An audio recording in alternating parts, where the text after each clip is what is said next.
Welcome to the Midlife Career Rebel, the podcast created for high-achieving professional women to gain the clarity, confidence, and courage they need to go after and get the life and career they want.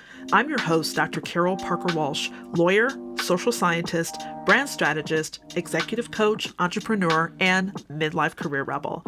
Each week, you'll learn strategies to manage your mind, navigate the challenges of midlife, and take control of your career so you can thrive doing the work you love. So if you're ready to tear up that rule book and create your own, you're in the right place, and I can't wait to show you how. Hey, Rebels, welcome back to the podcast.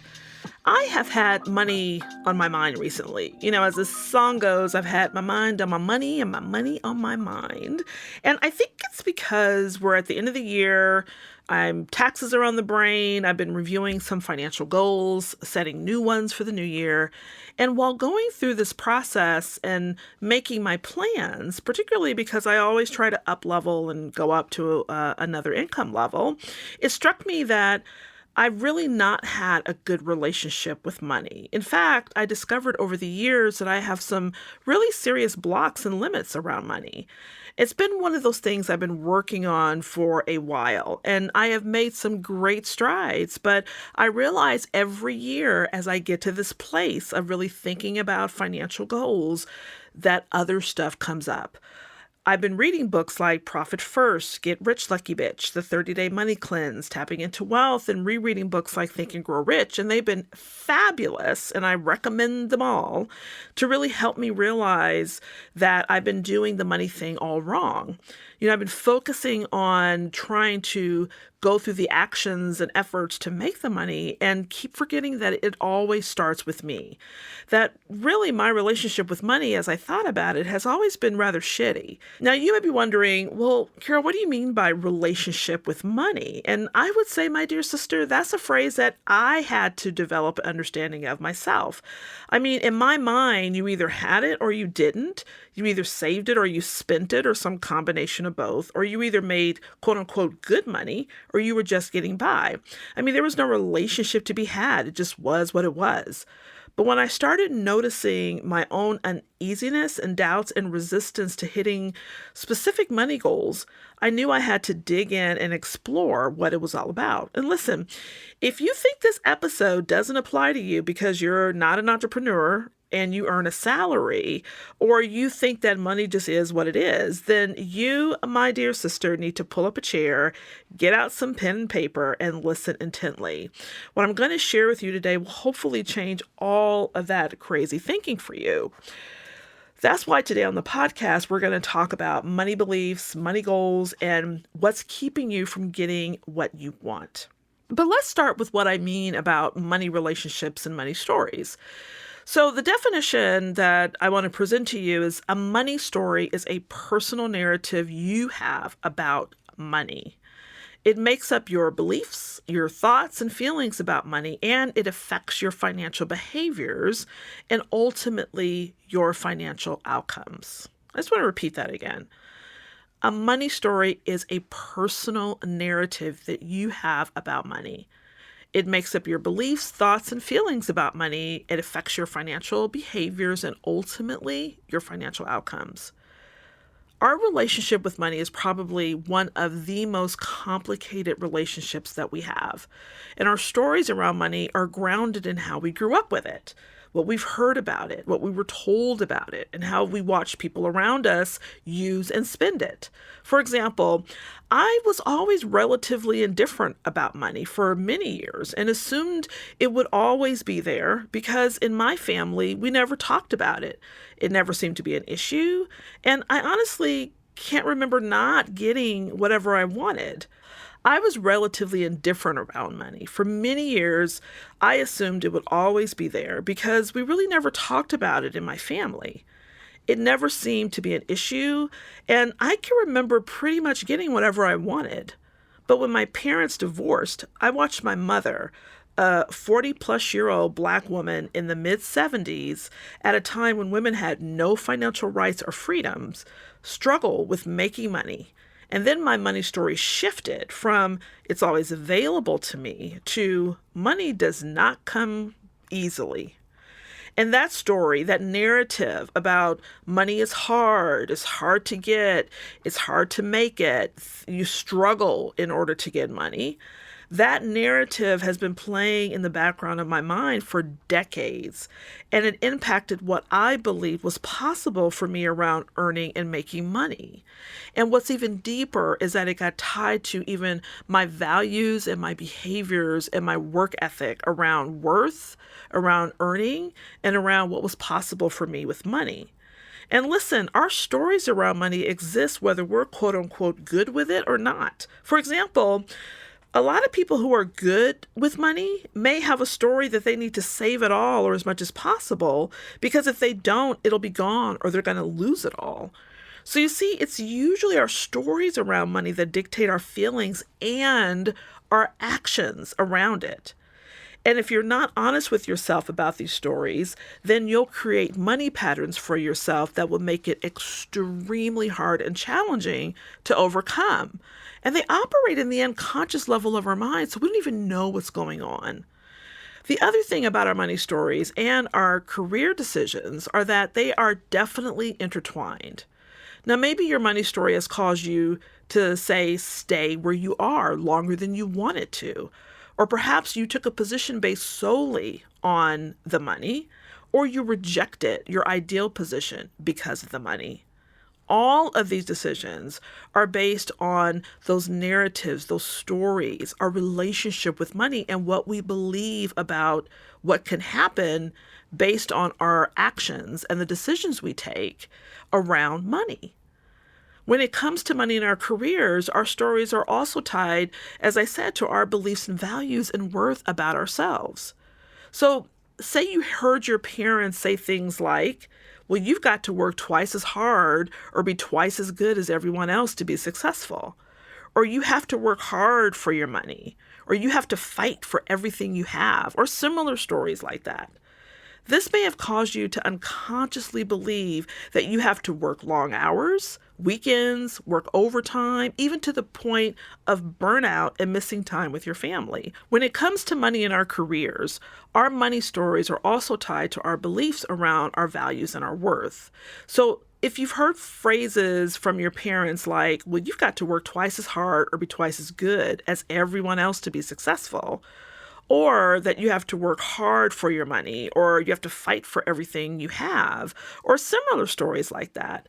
This may cause you to unconsciously believe that you have to work long hours, work over the weekends, work overtime, even to the point of burnout or missing time with your family. All because you think if you don't work to the point of exhaustion or overwhelm, it somehow means that you're failing or you're not doing as good of a job as you could, or you'll be unsuccessful. You may even believe that you don't even deserve the title or deserve the job or even the money that you make unless you are sweating blood and tears to earn every penny that's given to you. And let's not forget there's a lot of misogyny, racism, and sexism around money. After all, look at the inequity in pay between men and women, and even the disparity between white women and women of color. I mean, it's no wonder we struggle with our thoughts and beliefs around what's possible when it comes to earning and making money. Also, when you look across class and generations, the gender narratives from baby boomers, what they heard around money is very different from the latchkey kid in the 80s, as well as the millennial and the Gen Z generation today. Midlife women probably heard things like, women are good with money, or don't out earn a man, or you won't get a husband. Or find someone with a good job that can take care of you so you don't have to worry about money. Many midlife women like me were fed these type of narratives growing up, mainly because our moms and sometimes our dads had minimal socioeconomic options. And because their options were limited, they passed that limiting belief on to us. And as a result, I've seen so many smart, successful women who have inherited this idea that they don't have many options and should be grateful for whatever options come their way. And so they feel trapped and they feel like they have nowhere else to go because the cap has been placed, the limit has been placed. The thoughts around what they can have and can't have around money have been set. Now, most people will argue that, listen, I have a job description and I work for somebody, and that sets the salary potential income. And this is why I want my careerists to pay attention. Because if you believe your value is low, right, based on a money story, then this is all you'll ever have or get. Your income is going to match that belief system. That's why women statistically don't negotiate for significant raises or salaries when they're going after a job or going after a promotion. This misogynistic feeling of guilt about asking for more money or believing that they should be grateful for what they get always gets in the way. And yes, while outside factors like your experience and education play a factor in your income, the truth is it's your money beliefs that play a much more significant role. I often coach my clients to stop giving 120%, to know that their B- work is probably more valuable than someone else's A+ work. But when I say that, they often look at me like I have two heads. In fact, as you hear me say it now, how does it sound to you? Are you shuddering at the thought? Would you feel it's fair to get paid more without working super hard, extra hard, overtime to the point of burnout? But why is it that you think your B- work is any less valuable? Why do you believe that whatever you bring to the table is going to be amazing and worth the money that you deserve? It's probably a money story. And listen, I'm not trying to say money needs to be your single motivator in life, right? As Zig Ziglar said, money isn't everything, but it ranks right up there with oxygen. And even if money isn't your number one motivator, it's certainly not mine. So it's okay if it's not your greatest motivator. But it doesn't mean you can't be honest and real about what you want to make, and be unapologetic about going after it and getting it so that you can have the lifestyle you want, that you can contribute to the charities that you want, that you can create funds for your children, that you can live the way you want to live. Money provides opportunities, and there's nothing wrong with wanting some. And there's nothing wrong with being bold about setting goals to go after it. But oftentimes we don't, because we have a lot of stories about it. We have a poor, and like I once did, a shitty relationship with money. We've also been conditioned to use terms like, I love this, abundance and prosperity. And there's nothing wrong with those terms. There's nothing wrong with wanting to live in abundance and have prosperity. But when we use them in lieu of talking about actual dollars and cents, we use these generic and safe terms because they're safe and they don't make us have to feel uncomfortable when we try to talk dollars and cents. The problem is we have to be clear when we want something. When we want to manifest or visit or have a vision board or set intentions or set goals, they need to be clear and they need to be specific. And abundance and prosperity aren't specific goals. It causes us to have the mentality of settling for good enough, or I just need enough to get by, or just let me have this and I'll be fine. This kind of settling that we do in this idea of abundance and prosperity. I mean, even think about that. When you think about abundance and prosperity, do you think you just want to have enough to get by, or are you thinking big? I mean, really think about it. We need to start talking dollars and cents to try to go beyond the unconscious limits that we've set and any resistance that we're experiencing. So I want to do something with you right now. And I want you to really think about it and answer honestly. Take a moment and think of a specific dollar amount that you would absolutely love to make. Then, when you come up with that number, I want you to write it down, and then I want you to say it out loud. Right? So just take a moment, come up with what's my absolute dream number? And don't give it a lot of thought, just whatever pops into your mind. And then when you write it down, look at it and say out loud, I want to make, and fill in the blank with the money that you have, that you listed there. Now, as you thought about that number and said it out loud, how did it feel? Be honest. Did you feel some stress, some tightening in your throat? Little anxiety, guilt, fear, butterflies in your stomach? Did negative self-talk pop up immediately like, please, you ain't never going to make that much money. Why would you even say that? Like, what happened? If you felt some kind of way about that number you wrote down, then you definitely have a money story, and it needs to be uncovered right now. You have to undo what you have set in order to get what you want in the future. Why? Because your subconscious mind will resist any goal or ambition to make more than what you've trained yourself to believe is possible. You'll make excuses for not applying for better jobs. You'll procrastinate doing the things that could advance your career. Or you'll do 100 other things that will self-sabotage your efforts to get what you really want. And while the idea of doing more and making more and having more may feel fantastic, while you may put it on a vision board, while you may dream about it, doubts will creep in and will overshadow anything you try to do. Those money stories will surface up and stop you from going after what you want. And in the end, you'll find yourself wondering if you'll ever be able to have a career you love and the money to match. These internal conflicts can cause a tug of war in your mind, which can fuel things like imposter syndrome, right? Not feeling good enough or worthy enough or feeling like you're going to get found out. Some of that is tied to a money story. And listen, you have a good level of success. You can have success. You can reach the heights in your career, have a great job, and still be held back by your thoughts and feelings around making more money.